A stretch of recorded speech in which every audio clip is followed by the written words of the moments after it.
Shalom. First and foremost, I'd like to give all praises, honor, and glory to Yahweh, Bahashem Yahushai, Bahashem Kakodash. Double honors to the elders and the apostles of great millstone that rule well. And peace and salutations to the elect of Israel. To you I say Shalom. The Lord willing, this lesson is edifying to the flock of Yahweh, Bahashem Yahushai. You see the on the news, man. Trump warns America after Biden orders airstrike on Yemen last night. Quote, we will end up in World War III because of this man, end quote. Right. And ultimately, America may be the catalyst, to set off World War III. Even though World War III technically already started. Right? The media and the government just ain't labeled it as World War III yet, man. Alright. So actually let's see something real quick. I wonder if this is a definition of World War. World War, a war involving many large nations in all different parts of the world. The name is commonly given to the wars of 1914 through 1918 and 1935 to 1945, although only the second of these was truly global. But it's the spirit, because those two wars are mentioned in the scriptures. Actually, all three world wars are mentioned in the scriptures. And this is the time that we're in, man. So it's not going to be according to Biden when the World War III happens, according to Trump, according to any leaders. It's ultimately up to Yahweh Bashem Yahushai when, World War III is going to take place. Even though technically we're already in it now, because according to the definition, many large nations across the earth, across the four corners of the earth, are at war right now. You got China trying to take over Taiwan, even though Taiwan's not a large nation, but Taiwan is backed by the U.S. So trying to attack Taiwan, trying to essentially attack in the U.S. You have China versus Taiwan. You have Israel and the Gaza Strip, which again, those aren't large nations, but Israel, it's large, not via land size, but influence, man. And you got Russia, Ukraine. Again, Ukraine's not a large nation, but again, they're backed by the U.S. too. So it's really Russia versus the U.S. as well. So you have all these wars going on at the same time, all different parts of the earth, man. So this is World War, man. We're in World War. Trump warns America after Biden orders airstrike on Yemen last night. We'll end up in World War III because of this man. It's really because of Yahweh Bashem Yahushai. The book of Joel, chapter 3 and verse 9. Proclaim ye this among the Gentiles. Prepare war. Wake up the mighty men. Let all the men of war draw near. Let them come up. And the Gentiles in this is referring to heathen nations. Right? So every nation outside of the nation of Israel, which consists of the Israelites and the 12 tribes of Jacob, this is those are Gentiles, man. Every nation outside of the 12 tribes, man. So this is actually talking about the heathen. Verse 10. Beat your plowshares into swords and your pruning hooks into spears. Let the weak say, I am strong. Right. So a nation like Yemen, a poor nation, right, on the other side of the earth, they don't have the ability to purchase nuclear weapons. So what do they do? Well, there's two things they could do. They can either ally with a nation that does have nuclear weapons, or they could attack a different way, by sending sleeper cells through the borders of Babylon and attacking the infrastructure. That'll actually be wiser, because if all they got to do is send 20 of them, and that's OD. You really only need 9, right? You send 20 men across the border, all on one accord, all in unison, with a couple of them with the knowledge and the wisdom on how to make weapons and bombs and things of that nature, and you blow up 9 power substations, America will plunge into darkness and will not be able to defend itself from foreign invaders, or will the citizens be able to defend themselves from other citizens, man. It'll be complete chaos, man. So, in a way, that'll be beating your plowshares into swords. It's basically taking anything you have and making it into a weapon, man. Anything to fight back by any means necessary, man. Because you don't have the arsenal that Babylon has. You don't have the blessing that Esau has, right? So you got to fight a different way, man. All right? And let the weak say I'm strong. Basically, let the weak say, I'm not backing down from this bully no more, man. And this is what's happening. People are no longer backing down from Babylon because Babylon isn't as strong.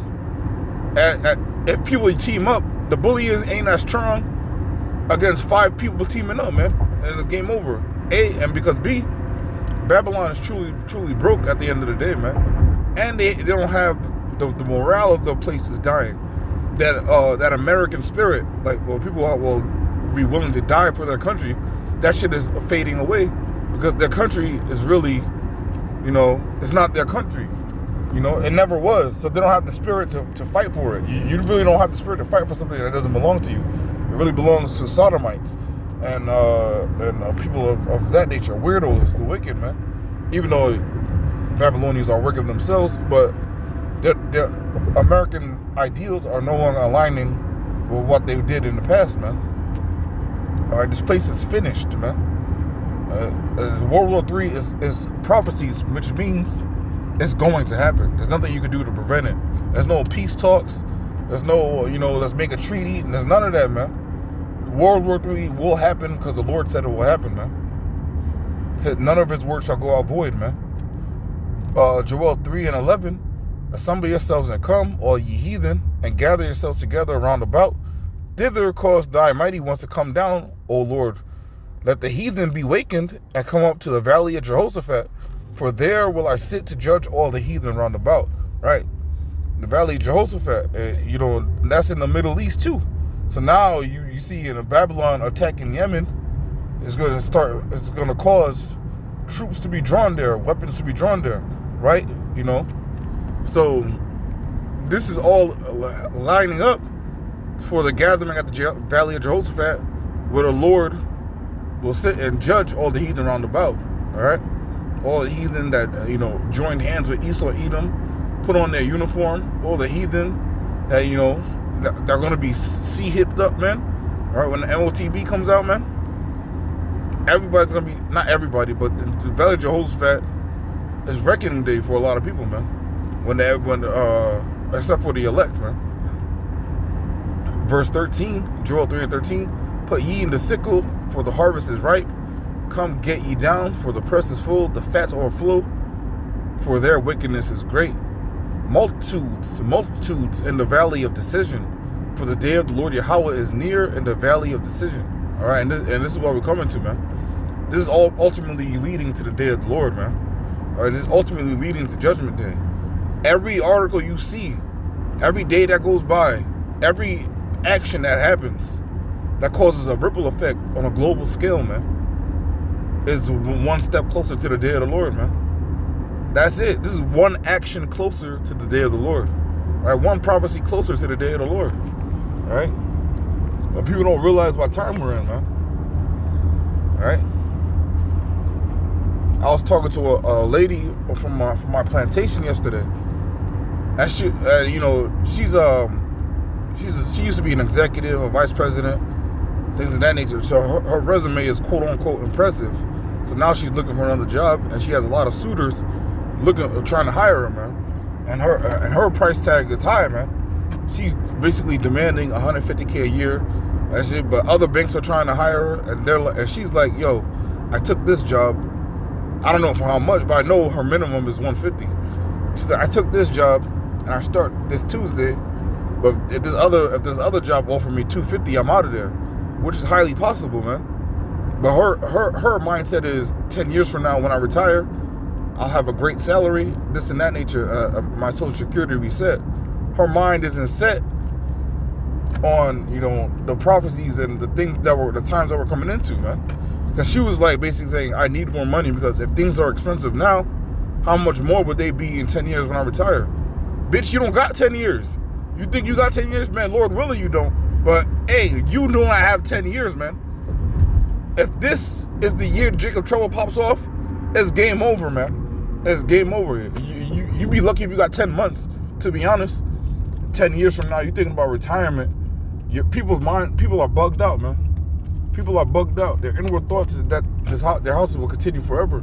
All right? But it's not going to happen, man. It can't happen. It's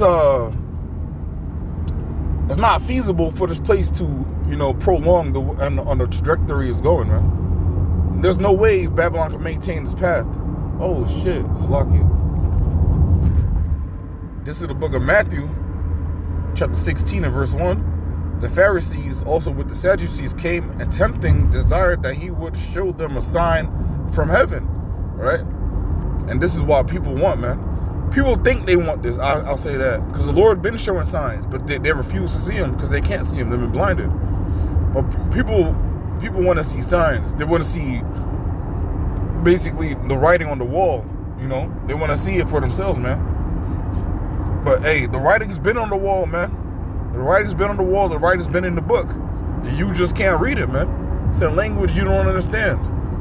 And even with a translator, you still can't get it because the Lord blinded you, man. Verse 2, Matthew 16 and 2. He answered and said unto them, when it is evening, ye say it will be fair weather, for the sky is red. And in the morning it will be foul weather today, for the sky is red and lowering. O ye hypocrites, ye can discern the face of the sky, but ye cannot discern the signs of the times. And what are the signs of the times? The Lord told us about the signs of the times.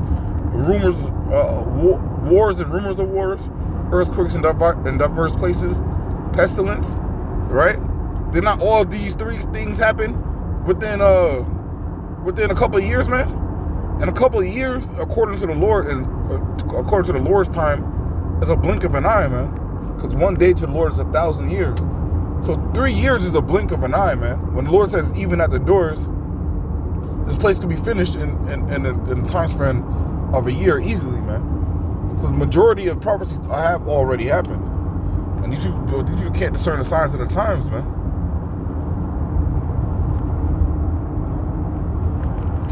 Second Edges 9 and 1, he answered me then and said, measure thou the time diligently in itself.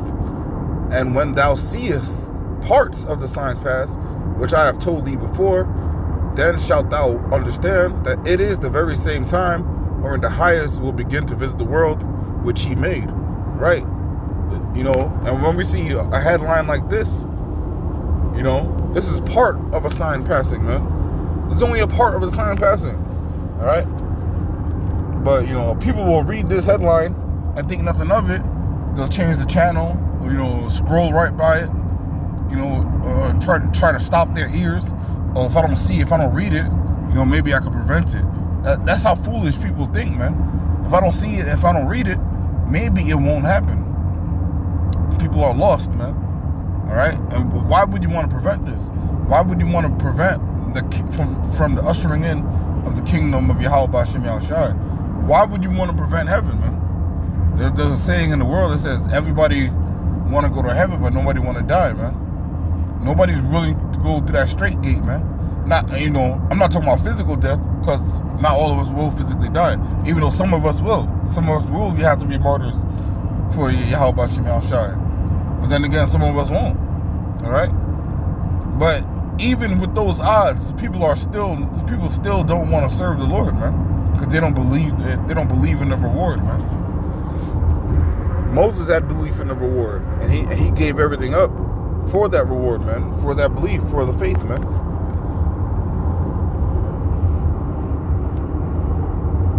But I'm gonna wrap it up with that. Lord willing, this lesson was edifying. Again, I want to give all praises, honor, and glory to Yahweh, B'Hashem Yahushai, B'Hashem Rakagodash. Double honors to the elders and the apostles of the great millstone that rule well. And peace and salutations to the elect of Israel. Until next time, I want to say shalom and abba.